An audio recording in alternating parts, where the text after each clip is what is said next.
Hello and a very warm welcome everyone to day 6 of LDST ADST preparation, and today we are going to continue discussing the question paper of 22nd Feb 2009. So this is part 2 of the solutions.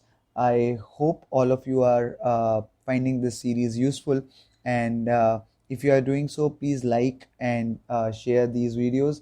Also subscribe to my channel for more such videos. Right, so let's continue discussing the question paper of 22nd Feb 2009. I'll just open this. So we had already covered the first question, that is 1A we had already discussed. 1B and 1C are left. So today we are going to discuss these two questions. So the first question or 1B is, what are the BSLB and SLB, when and where are they provided, carries 10 marks, right?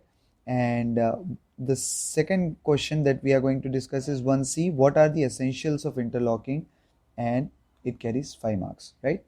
So let's go ahead and first check out the solution of 1B, and then we'll move on to 1C, right? So what are the BSLB and SLB, when and where are they provided? That was 1B. So here is the solution for it.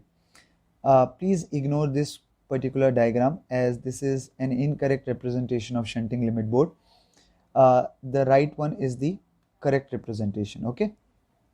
So SLB, as you can see, stands for shunting limit board, and it looks something like this. The figure on the right that you can see, on the top there is a lamp. There is a cross sign that is made on the board, indicating that shunting is not allowed after this particular point, and it's written shunting limit below the cross sign, right? So this is how the board looks like. Now the colors that have been used in this board are, the cross sign is painted black, and the background is painted yellow, right? So this whole portion is yellow, and the cross sign is painted black. Now this board actually stands on a post which is painted with alternate black and white strips, as you can see. So this is black, then white, black, then white. So this is how basically a shunting limit board looks like. Now let's discuss the features or characteristic of a shunting limit board, right?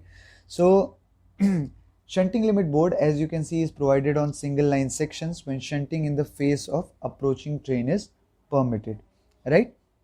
And it is placed at a distance not less than 180 meters from the opposing first stop signal. So these are the two features. So in single line sections, when shunting is allowed, when shunting in the face of approaching train is permitted, this is the point till which, for example, this is your shunt limit board, and this is your first stop signal, and this is your first stop signal, right? So if in this particular single line section, shunting is allowed from this side to this side, that is from left to right, and the train movement may be from this side to this type, this right side to left side, and this would be, if this is the first stop signal of this particular particular section, then this particular board would demarcate the limit till which shunting would be allowed, right?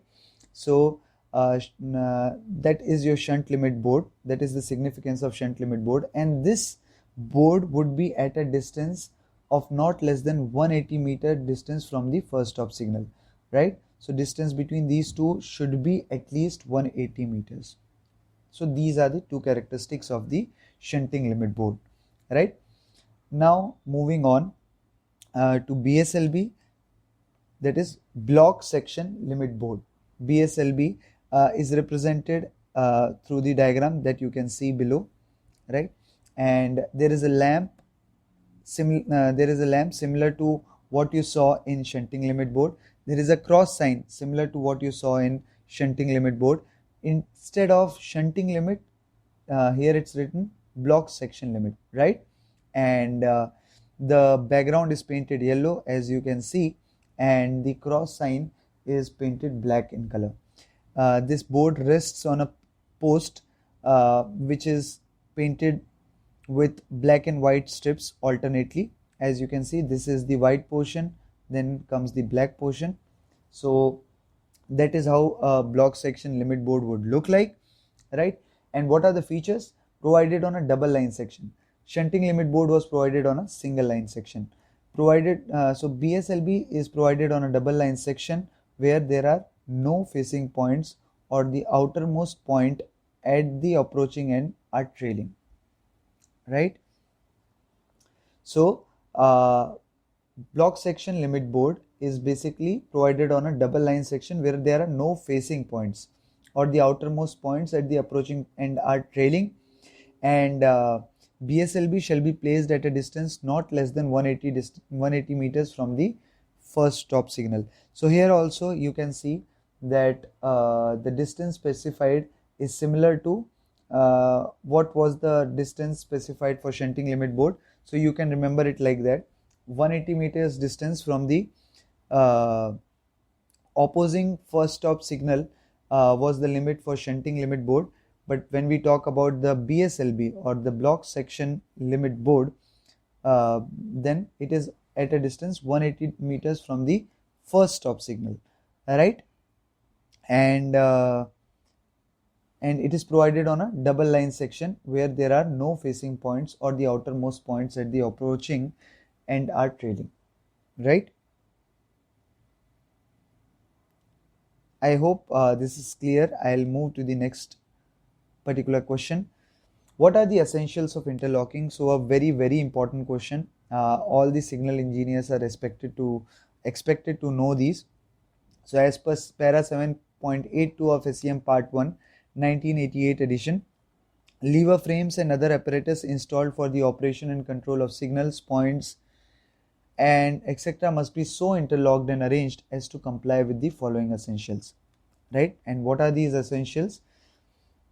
It must not be possible to take off a running signal unless the following are ensured: not only in the actual portion of the track on which the train has to travel, but also in the overlap, right?